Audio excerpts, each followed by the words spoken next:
Oh, pow! What's up, team? It's Coach G from the Sleep Loop team. I make up 1/3 of the health pros that power Sleep Loop. We also have Dr. Ann Shivas and psychologist Peter Milajev.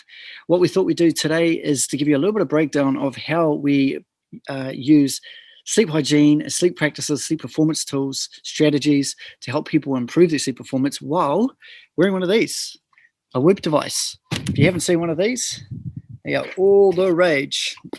Snazzy little box, chuck it on your wrist, load up the software, and away you go. Let's have a look at where that is going to take you. So what we're looking at here is a admin dashboard. Now this admin dashboard is amazing for a health coach, a sleep coach, a personal trainer. And the reason being is it gives you a accurate analysis. In fact, Whoop has been tested by Harvard University and Connecticut University as having one of the most accurate wrist wearable sleep analysis tools ever created. It got rated 93% against a polysomnogram, which is the gold standard of sleep testing. So that's why we use it. What we can pull out of it is even more fascinating. So if you follow my arrow down here, what you'll see is I'm highlighting deep sleep. Now, deep sleep is the essential stuff that we all need to help the body physically repair.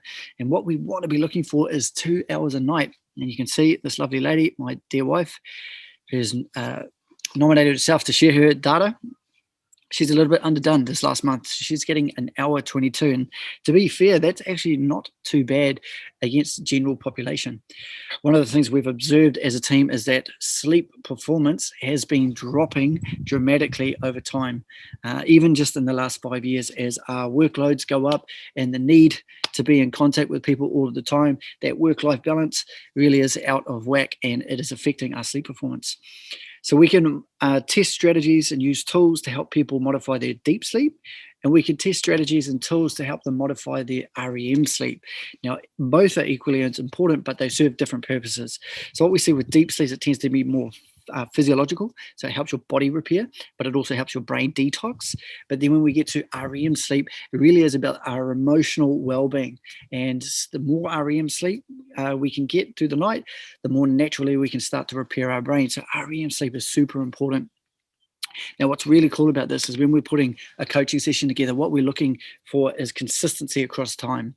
Now, this particular graph specifically gives us an understanding of when you're going to bed, what time you're waking up, and how long you're sleeping for, and are you doing that consistently across a period of time? And if we can see that, 9 times out of 10, we're going to see a better sleep performance from that particular individual. If we jump across to the next one and have a look at sleep disturbances, and specifically across an evening, what you'll observe here is that we have these little red bars where there's almost awakenings. Now, what we want is to have as limited amount of disturbances as possible, and we want them to be clustered together. So what that means is that for the longest period of time, your cycles of sleep are going across the night in a fluent or congruent format without too much disruption, and that's ideal.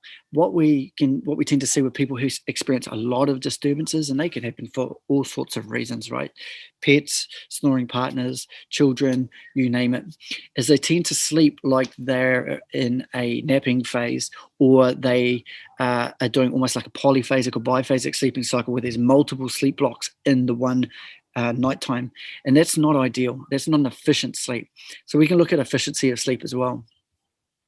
Now that's all exciting stuff, and it really gives us a proper analysis of how you're sleeping. And when we start to pull levers as well, so if we start to modify nutrition, exercise timing windows through chronobiology, or if we start to look at biphasic sleeping, recovery sleeping, or if we bring more water into your diet, use supplementation, we can see the effects straight away. And that's what's exciting for us. And the goal of us working together is to make sure that we can keep it going across time. But where the rubber hits the road in terms of health is recovery. Now, this is a proprietary metric that Whoop have generated or created, but it really makes sense to us. It uses kind of three core elements. So we've got resting heart rate, HRV, and sleep. So we've talked about sleep, but let's talk about resting heart rate and HRV. So resting heart rate is to do with your cardiovascular load and your cardiovascular strength, and that translates or pertains to how much cardiovascular load you're experiencing on a daily basis, both positive and negative. And we'll talk about that a little bit more when we get to strain. But let's focus on HRV. So HRV is short for heart rate variability. And why is that important? Well, heart rate variability is pretty much the only way we can measure the health of our autonomic nervous system. Now, you might not know what the autonomic nervous system is, but essentially communicates all of the information, autonomic information, to the rest of the body. So breathing, sweating, heartbeat, sex drive, you name it, it's controlling a lot of things that you really don't want to have to think about. So super important part of the body, right?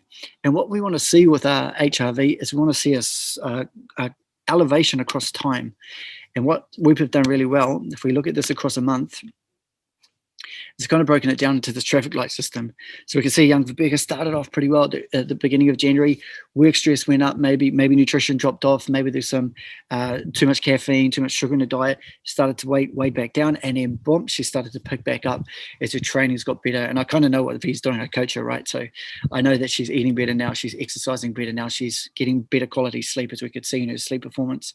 And so because of that, we can see this rise in HRV. Now, that's important because if we are absolutely burning the candle and we're going into fight or flight, which is one section of the autonomic nervous system, it's controlled by the phrenic nerve, then we are going to experience fatigue, emotional overwhelm, a lack of repair. So recovery takes longer, your muscles are sore for longer after training, poor food decisions because of that emotional overwhelm or instability. And so it really, really does impact our wellness and our well-being. On the other side of that is your parasympathetic nervous system. Now, we need the parasympathetic nervous system to function well, and we need that HRV to be high so that we have really good autonomic control. When we put ourselves down, we can get into sleep really quickly, and we can stay asleep for a long period of time because the parasympathetic nervous system controls that portion of health, rest, and digest. So you can see, very, very important metric. The way to think about it is it's your body CPU. Your brain is sharing information, and the information will move efficiently and quickly into the outer peripherals if your HRV is high. If your HRV is low, everything slows down, all right? And that starts to make us feel unwell. Super cool metric. And so the cluster of recovery becomes resting heart rate, HRV, and sleep together to give us a proper recovery score. Green means amazing, go for it, push yourself. Red means you need to think about chilling out, slowing down, all right, taking a breath and focusing on rejuvenating. And then the last one here, guys, is strain. And so we have an exercise component, and this is super valuable. If we have a look at this graph down here, what we can see is gray bars and blue bars. Now, what's interesting about this is you've got intentional cardiovascular output, and then you've got incidental cardiovascular output or cardiovascular load. We can think of load as stress. Not all stress is bad. Some stress can have a positive net positive gain, and that would be exercise, for example. But then there's emotional stress as well, and if that becomes too heavy, we end up falling off that cliff. So if we look down here, the gray bars are essentially the amount of stress you experienced across a day. That's it. All right. So what we don't want to see there is those gray bars creeping up super high and we go into an overwhelmed state. And then in the blue bars, we can see your exercise output. So this is super cool. And where it gets even more interesting is when we get into thresholds. Now, thresholds are pretty much where the rubber hits the road when it comes to heart rate output. And the reason for that is if we have an individual who is super stressed and we want them to feel, do we want to keep moving? Because one thing we don't want to do is just stop altogether, because we are kinetic creatures. The more we move, the better we function, the more efficient we become.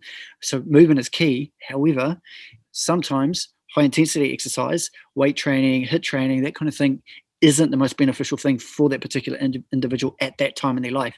And so we can moderate that, and we can say, look, I want you to spend more time in that 50 to 59 heart rate zone or 60 to 69 heart rate zone for 30 minutes at a time, and no time above 70% for the next 3 weeks until we get your HRV back up, get it into that green zone, and bang, away we go. Or conversely, we could have a healthy individual who's just completely sedentary and they just need to get moving and they need to start stepping up and getting improvements. And one thing I quite often see is people get comfortable with being in their zone. So they have a training zone, and it's just adaptation. You just get fit in a certain cardiovascular zone. So you might be good at aerobic training. Some people might be good at anaerobic training. It depends on what you're accustomed to, maybe what your body type's like. And they just stay there. They just stay in that zone. And if we're looking to make fitness gains and physiological changes and see, get that bang for our buck, that reward for putting in the work for that exercise, we've got to see if we can push them out of their comfort zones, whether that be extending out their lower end or pushing them into the top end a little bit more. So super cool. And then on top of that, I can see your exercise duration. I can see your calorie output. So it gives me a lot of data to work with when I think about how I can help someone improve or optimize their health. So I hope that was helpful, guys. That was a little bit of an overview of what a Whoop dashboard looks like. If you are interested in getting a Whoop, we block by them every few months. And so if you're looking to get some data into your life and see if you can optimize your health using a wearable, make sure you hit us with an inquiry at www.sleeploop.co. And remember, guys, we all want you to live better, longer.